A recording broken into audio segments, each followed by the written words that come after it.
You're listening to the Yes Connect Business Podcast. Welcome. Come with me, your host, Sean Hibbs of the Yes Connect Business Podcast, as I go deep into the culture of the business world to uncover the answers on how we can stay connected in business and in our lives. I will speak with business owners, wellness, and peak performance experts on how they have implemented corporate cultures and personal philosophies that keep them emotionally connected and happy.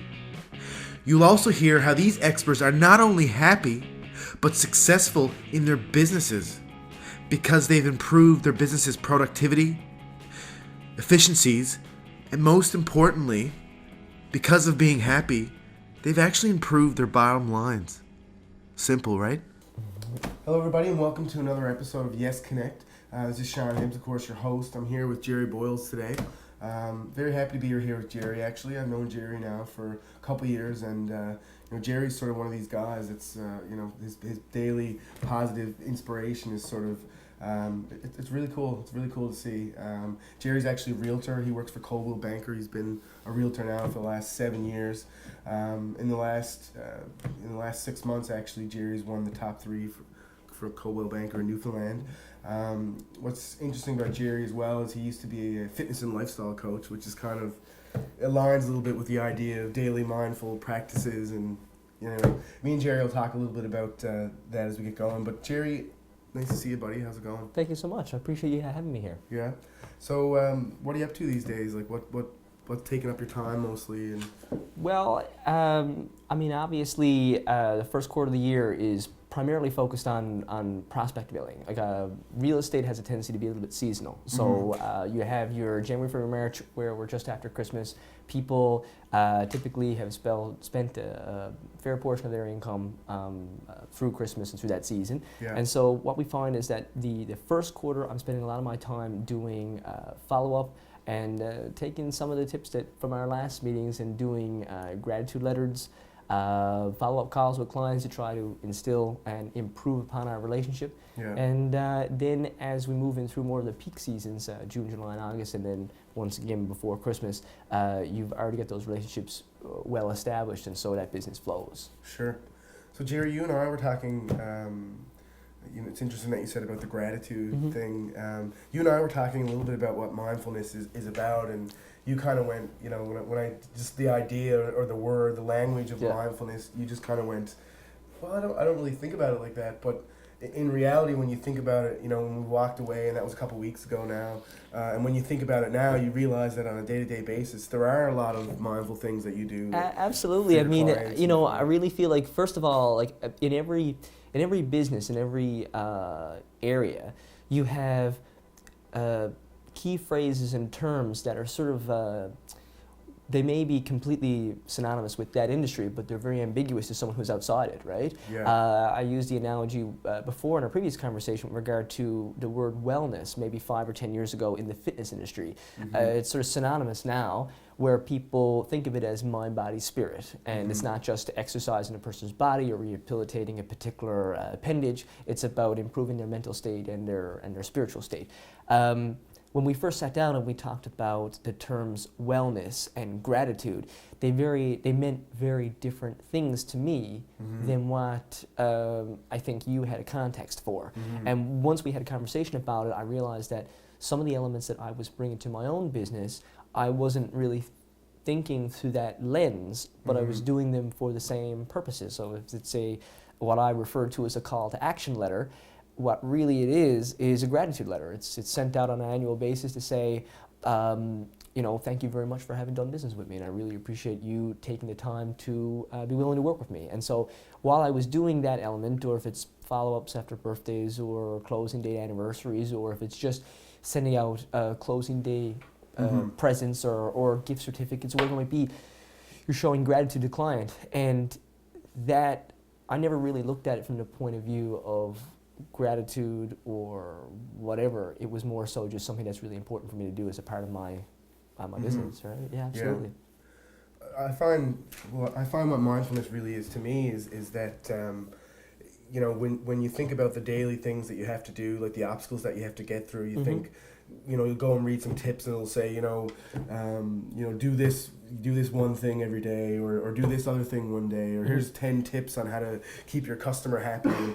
And I find that those, like all of these articles that you read are really at the end of the day, if you're the type of person that practices this idea of gratitude and this compassion every day, that that's how you just live your life, and that's just how you, and that's how, success in business fundamentally, I think, is key to really having that mindfulness where you're considering and thinking about the people you're working with. And so this comes down to this word mindfulness. It's the word mindfulness is something that, like I say, originally had been very ambiguous a term to me, and now I kind of think of it as being consciously aware of the activities that help to improve my own business or the perception of people inside my own business. So if it's me being mindful of how I communicate with people in a very positive attitude throughout the day or throughout a week or month or whatever it might be, you're constantly aware that the way I speak to someone at the grocery store or a random person at Tim Hortons is just as important as how I speak to a potential client or a past client or prospect or whatever it might be. Sure. And so that whole kind of just general wanting to be good to everybody, show gratitude to the people that you are doing business with, and then always constantly improving your business in that same context. Absolutely. Yeah. I find, coming from an advertising marketing background, I'm always thinking of those things with my business. With my business, is that you're always thinking of the language and the tone and the persona and the voice, right? The voice of really who you are, and I guess being a realtor, you're not necessarily having to. You're having to work with vendors and things like that, but you're not necessarily having. You don't have a corporate culture necessarily, or no. And what you're basically having to do is you're having to create your own. You're having to create how do I envision myself, and how is that vision being portrayed to people.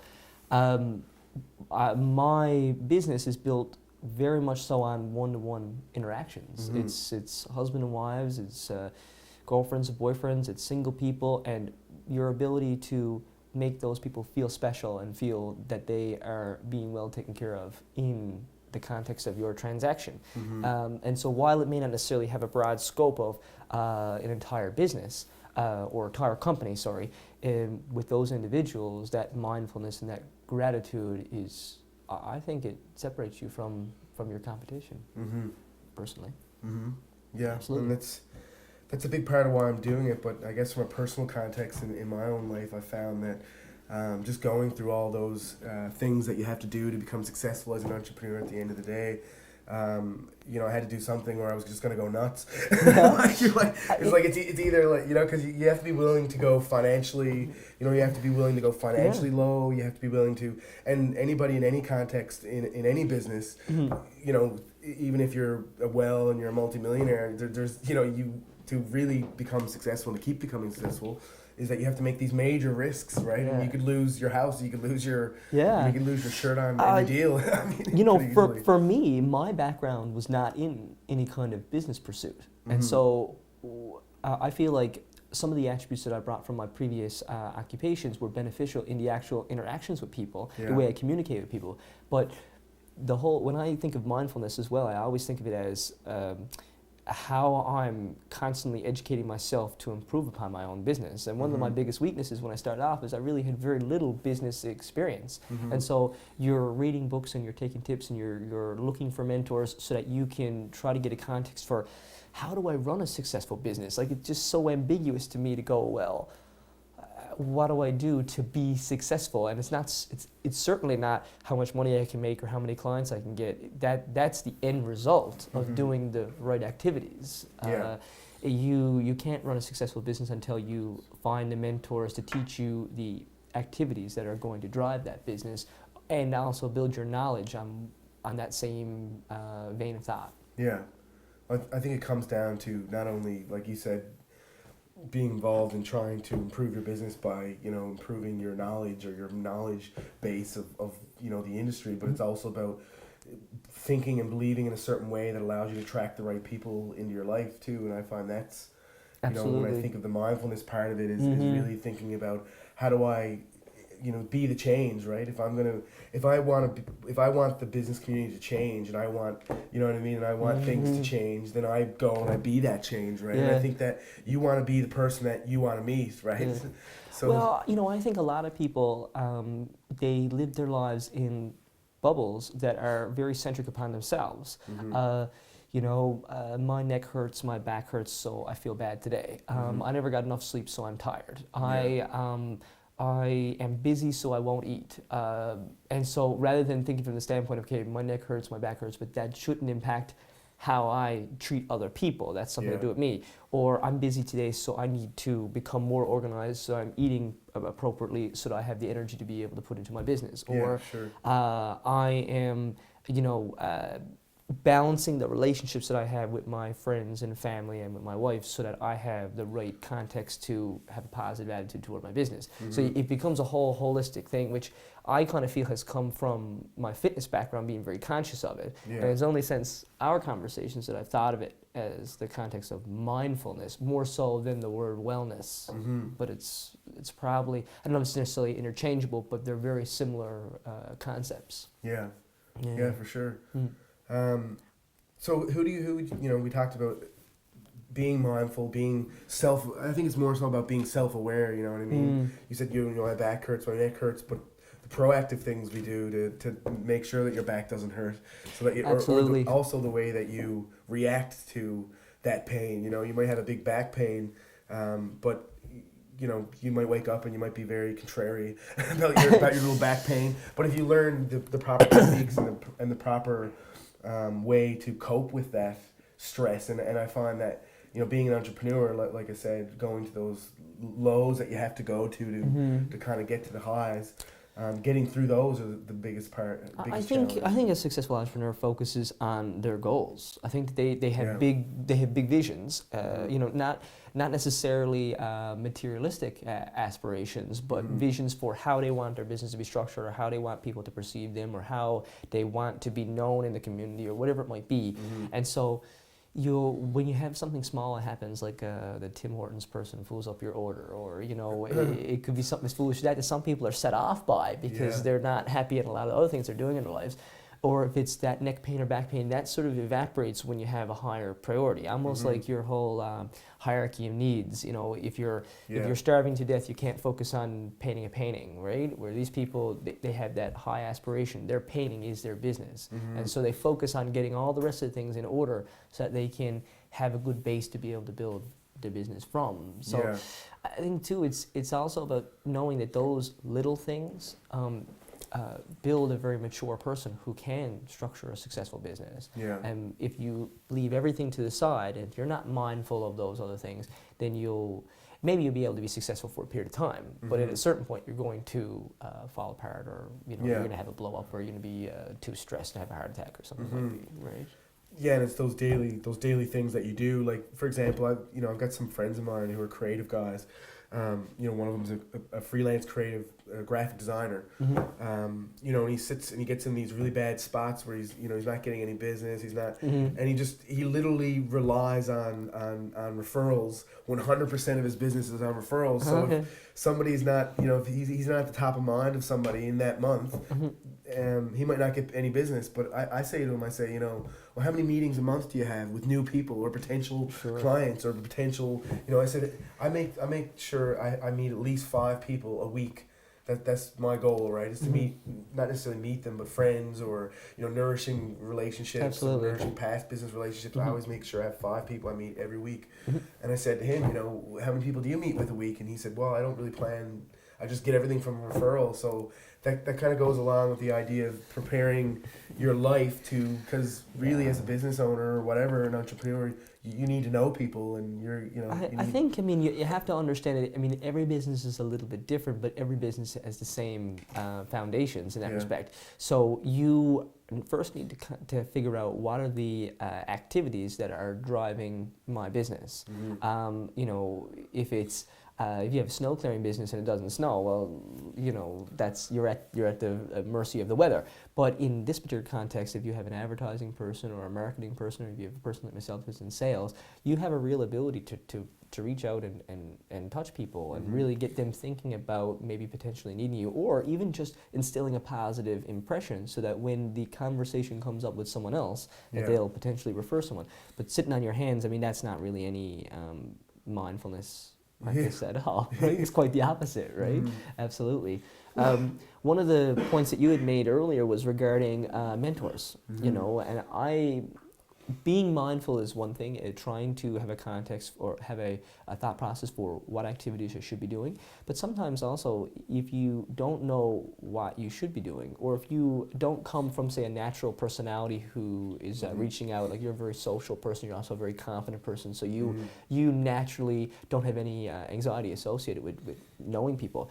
But sometimes you need to acquire mentors who you can kind of watch do certain things and go, wow, that person has really got a click for if it's socializing, or if it's building relationships, or if it's creating business systems, or whatever it might be. Now, I don't know if you have any really strong mentors.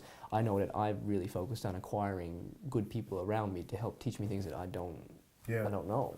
Absolutely. Yeah. Well, the business cliche is you always surround people who are smarter. Surround yourself with people who are smarter than you, right? Absolutely. Well, I don't know about the word smarter necessarily, but I know that those people need to be better at certain things. Yeah. You know, you need to look at what your own personal flaws are. And I think any mature entrepreneur, the first thing they look at is, what am I doing wrong? And then go, who are people I know, or what are other businesses that are doing that really well, and how can I learn from them or mimic their practices? And that kind of fits into the mindfulness, I think. For sure. I think there's two extremes, right? When we talk about the idea of mindfulness, is that you have an extreme where there's sort of the ultra spiritual community that believes mindfulness is a key to awakening to the rest of the world and to the universe and to those things. But then there's also the more practical, sense in that if we as business people could practice mindfulness on a day-to-day basis, which is, like I said, those little things that you do, meeting people or sending people a nice little email once a month, that tells them about why you like them and why you appreciate them. Yeah, sure. Simple things like that, or just, and I think that helps business. I think that harkens back to the personality type of the individual. Yeah. That if excuse me, that if that person is very emotionally intelligent, or they're very sensitive individuals, then they have a tendency to think of the world in very intrinsic, less analytical mind frames. And if you have an accountant or an engineer sort of framework, they can still benefit from having some of those mindful practices. Maybe they don't necessarily read into or believe into the spiritual aspects of some of the positive elements of, say, the part of wellness being mind, body, and spirit. Some people have a hard time with the spirit aspect of it. But it doesn't mean that you can't derive some benefit from understanding the concept. Oh yeah, for sure. For me, it comes down to being an entrepreneur. It comes down for the why. Why are you doing something? And that's the most important aspect of what drives you at the end of the day. Because when you're at your low, or you're trying to get to that next place, and you're struggling to get through to break through, right? I think that. I was going to say you're making a good point. You're thinking about challenges that we face on a day-to-day basis.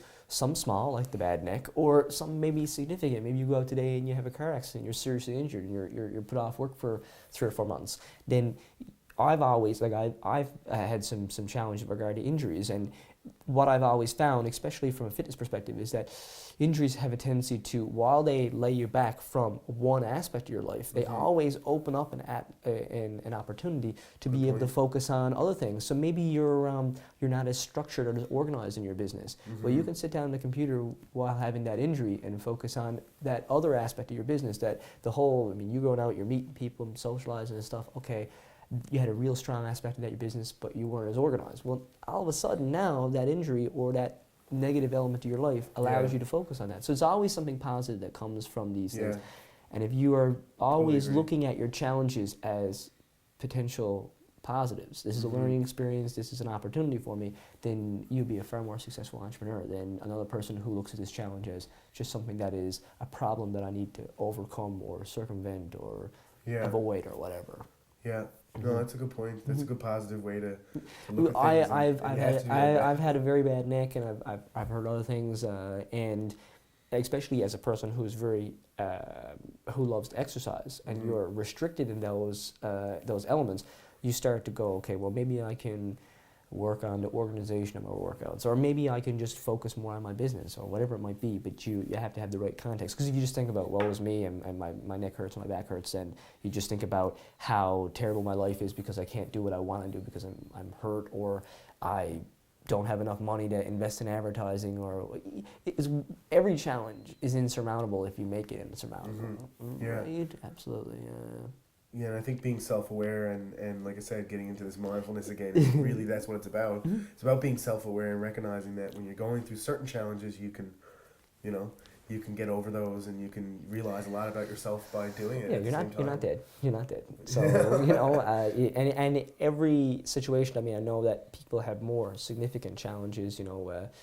That seem to stop themselves from being able to progress. Yeah. But it's amazing when you have the right attitude, and the right mindfulness, that right thought process of, okay, well, I can't do this, but now I can do that. You can almost even break through some barriers you had and see some success that you might not have had if it hadn't been for that problem occurring, right? I visualize it that way anyway. I don't know if that's beneficial or not. Yeah. No, that's definitely the sweet spot to be in, and I think that's what allows us as entrepreneurs, to break through and to become successful. And every challenge you get is a new challenge, and good positive attitude toward any challenge is always the way to go. So what would you say, just one tip that you would say, and just kind of in the scope or in the lens of thinking of mindfulness, or just thinking of getting over these boundaries to succeed? What's one a tip as an entrepreneur? What's one thing that you'd recommend? When I first started my business, I am a bit more of an analytical type person. I sit down and I have a tendency to over-organize and over-structure, and I like to find practices, and I like to find little things that I can do I like to know what the activities are that I'm going to do to improve my business. But unfortunately, I look back now, and I look back at where the success of my business has come from, and I look at a lot of kind of like lost time, and I say to myself, I probably spent too much time overanalyzing and too little time focusing on people and community and giving back, that when I reached out and I developed relationships, and that's such I had a really hard time understanding what developing a relationship was. I know that seems foolish, okay, well, whatever, you're buddies with someone, but it's one thing to say, how do you become friends with someone, and another to say, how do I develop a positive relationship with someone so that there is a potential for a positive business experience to occur there. I feel like the more I reached out to people and the more I worked on giving back to those people. For example, one of the biggest things I've been doing this year is been reaching out to other entrepreneurs and saying to them, give me your contact information and some information about how you operate your business, and I'll see if I can send you some referrals. Sure. And by helping to contribute to their business, it reciprocates, and they feel like just a very natural, very positive sense of wanting to give back to my own business. Yeah. And I found that has been really, really much more productive than being as organized as I was. I wasn't as successful until I was able to just sort of throw that to the side and go, I'm just going to go out and meet a bunch of people, make a bunch of new friends, volunteer my time. I'm past president of Shriners, and get involved in the organization. And all of a sudden now, you all these new people provide you with opportunities. Not that you're necessarily looking for them to provide you with opportunities, because that, if you're hunting for it, if you're hungry for it, then it probably would have the opposite effect. But if you just go out there and just are focusing on, you made a good point about meeting so many people a week, or taking someone out to lunch and saying, how are you doing with your life? How can I contribute to your business? How can I contribute to you? I get calls all the time when people ask me questions that have nothing to do related to real estate. They're going, Jerry, I'm looking for a carpenter or a plumber or an electrician or an accountant, and I'm able to be the conduit for those people. And they have a positive association. And so then they want to do business with me or they want to refer someone to you. So that I think is my biggest tip, is to sort of let loose and to get out there and socialize and create relationships, positive relationships, and show people that you really care about what they're doing. Perfect. Awesome. That was a great answer. You win. You win, Jerry. Right? I was sitting here with Jerry today. Jerry, it was great to have you along here at the Yes Connect. Thank you. It was great having time. Yeah, it was good. Absolutely. So Jerry's a realtor in the local community here, as I mentioned. I'm going to leave Jerry's info actually just below the podcast here, so you can have a look and get a hold of Jerry. Also, you can get a hold of me on Twitter, and you can get a hold of me via email. All that information will be below, so that you'll be able to, if you have any comments, feedback, anything, ideas that you think that we could do for the show, that'd be great. And like I said, if you got any questions about the current guests that we had or anything of that matter, just let me know. Just drop me a line. Thanks, guys.